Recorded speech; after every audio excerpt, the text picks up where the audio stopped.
Now, I sort of assumed that the streets around Fenway would be cordoned off for traffic because of the game, which makes sense.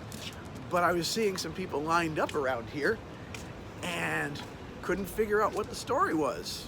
Asked somebody and they basically told me that they're waiting because this is where the players come in. So I guess everybody was standing around back there waiting to see a glimpse of their favorite players as they show up for practice before the game. In an attempt to make our way to the Faneuil Marketplace, which, at least here in the States, I've got a cellular plan that allows me to track my movements and where I want to go.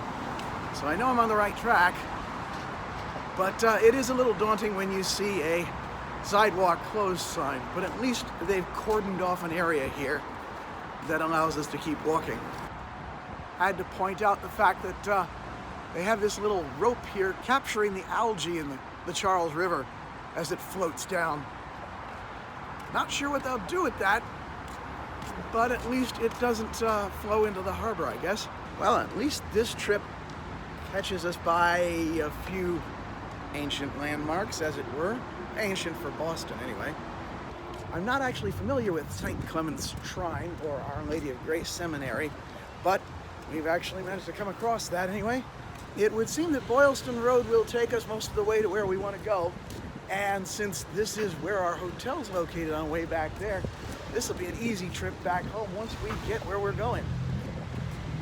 Daniel's pointed out that we don't think of Boston as having any distinctive architecture like our Sears Tower or John Hancock Center, which is weird considering that John Hancock, I think, is a Boston company. He certainly was a Boston smuggler. But there's a certain number of things that have a certain distinctive look to them. So there's that. I mean, one gets me is that it's almost as if they have their equivalent to the Peace Dome here, except I'm sure that was deliberate rather than the unintentional one that we see in Hiroshima. Barring the fence here, I wouldn't realize that I was on a bridge over an interstate, or at least a major highway, if I didn't look over and see it. It seems like I've been on the same level the whole time. This has got to be a complicated city to drive around in. Then again, it does have its geographical limitations, being hemmed in by the ocean and all that. Gotta love this. There's all sorts of things going on here on Boylston Street. To be fair, the cafes are of no interest now that we've eaten as usual. And while I don't see many boutiques or anything like that, I think there's a vibe to this place, that there's something going on basically with every storefront. Kind of cool. Everything here is built out of very old buildings, including the cathedral we seem to be coming up to. Of course, by cathedral, I guess I should have said church. This happens to be Old South, not the Old North that they hung two lights in the belfry to warn Paul Revere and his crew, but nevertheless. Meanwhile, just catty corner from the Old South Church, there's this one that I can't get any closer to because they seem to have cordoned off for construction. So this place isn't being used, which somehow I don't think this metro is going to get us home. Now, I guess it was too much to think that this was the Old North Church, considering we're still walking on Boylston Street, which basically heads east for the most part. And indeed, it happens to be Arlington Street Church. More specifically, Arlington Street Unitarian Universalist Church. For what that's worth, those that know. Rather than having to deal with the streets and all that, it's been annoying having all the crosswalks that we've been dealing with have basically forced us to wait for that much longer. And I'm not sure how much time we're going to have on this, but we're walking through Boston Common instead, so as to avoid the worst of them. It's quite the view here. There's a lot to see, and it goes on for quite some ways, actually. I wouldn't park my car in this yard. Sorry, park my car in this yard. I can only imagine what the parking fees have got to be like. I've already seen a few places that have been ridiculous.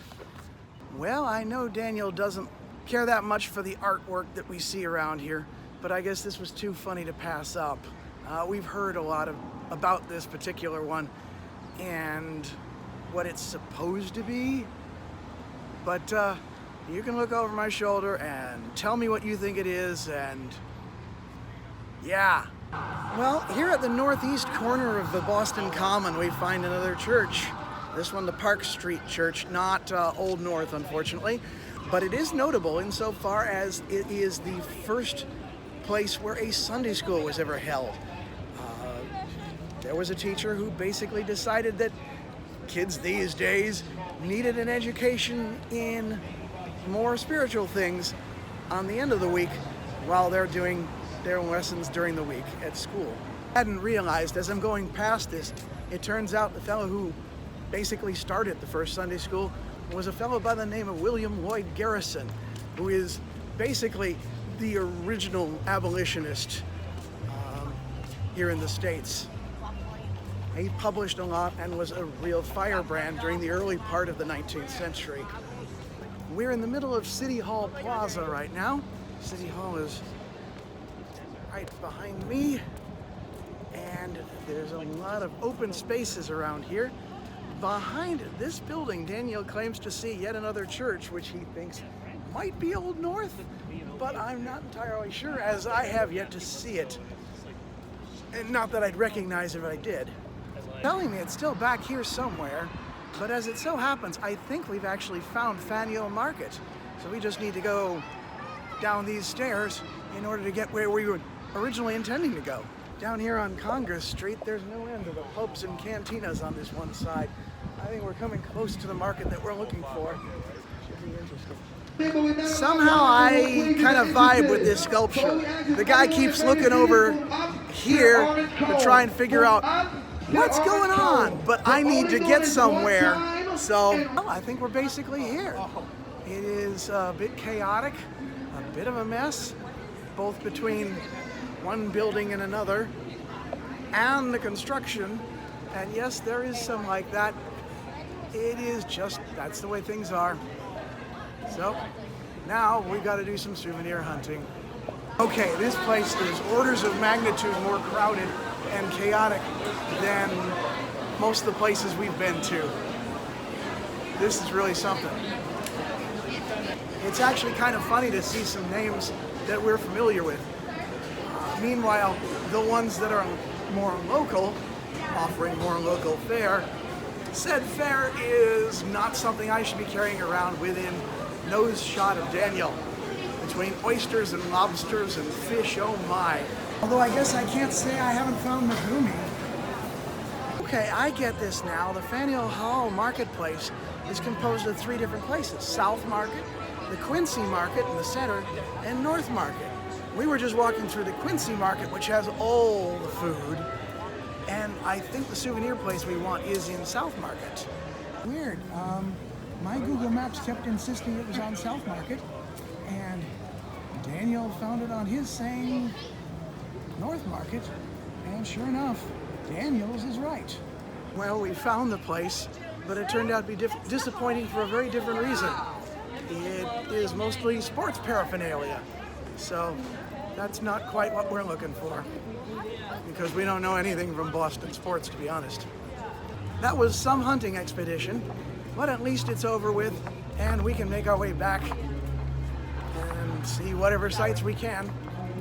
We'll probably take a similar route back, though, mostly through the likes of Boston Common and Boylton Road, just so we don't get lost. It's a long enough trip as it is.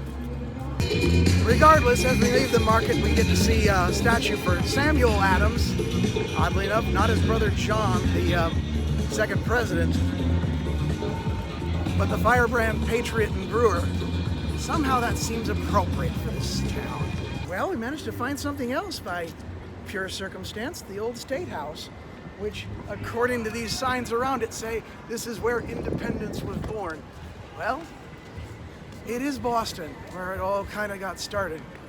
Daniel points out that at least this way we're seeing different things as we go along. Oh, sorry. No problem. Let's go, guys. Come on. But We are, for the most part, just wandering around in the concrete canyon. Every city has them, after all. Kind of surprised this place behind us hasn't been called out for copyright infringement. Again, Daniel pointed it out to me and was like, "Isn't that Chicken Little?" And I can't say that he's wrong. You'd think they'd be called out on that. All right. So now we're going down a different street. I think it's Congress still, but I'm not entirely sure. I've got more of the conventional stores along the way.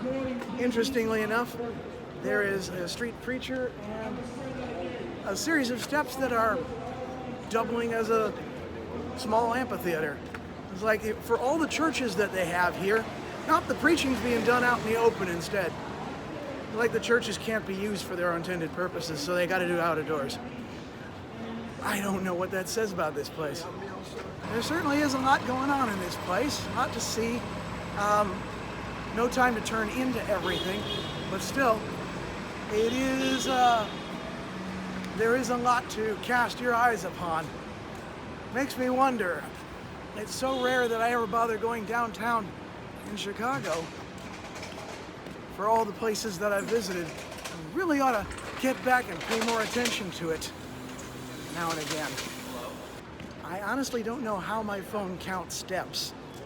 We were outside the Boston Commons and it was saying we put down about 18,000 today. And at this moment, we're passing, I don't even know at this point. We're in the Back Bay area and we're only at 20,005. At this rate, though, I'm pretty sure we're going to top our Halifax numbers, but we'll have to see about that yet. We do seem to have maybe about a mile yet to go. It has been quite the hike, and there's still a long way to go. All right, we've been walking down Boylton Road for a couple of miles now, and we've just passed St. Clement's. So we're in a territory that we haven't been before. And we're probably making better progress on foot at this point than most of the cars are on the street. Because quite honestly, it's a little packed here. Everybody's trying to go to Faneuil.